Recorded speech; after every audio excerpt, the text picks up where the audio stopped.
हरिद्वार के पास घना जंगल था। वहां एक बहुत पुराना पीपल का पेड़ था। कहते हैं वहां अजगर माता विराजती थीं, एक बूढ़ी मगर विशाल अजगरिन जो बोलती नहीं थी, पर जिसे सुनने हजारों जीव आते थे।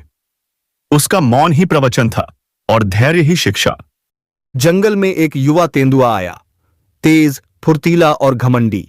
उसने आते ही बाकी जानवरों से कहा, मुझसे ताकतवर कोई नहीं, जो चाहूं जब चाहूं ले सकता हूं।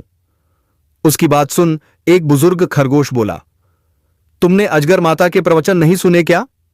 तेंदुआ हंस पड़ा, एक रेंगने वाली थकी हुई अजगरिन क्या सिखाएगी मुझे?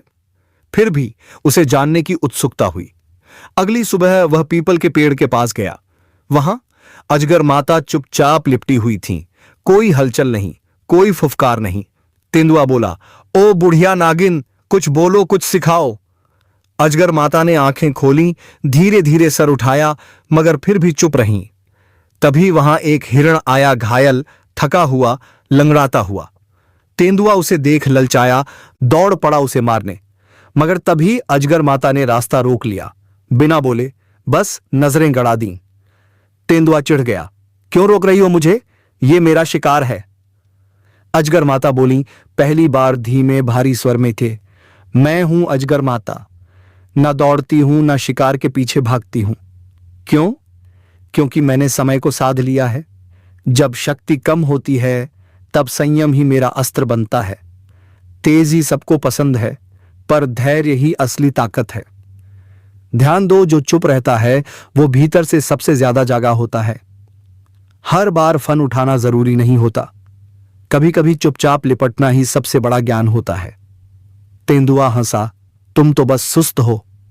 अजगर माता मुस्काई, तो देखो मेरी सुस्ती कैसे समय को साधती है।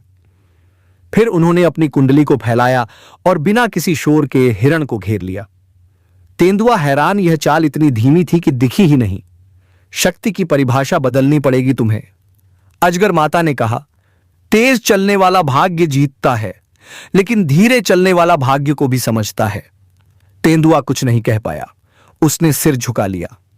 और उस दिन से हर सुबह वह अजगर माता के पास आकर बैठता, चुपचाप, मौन साधना में।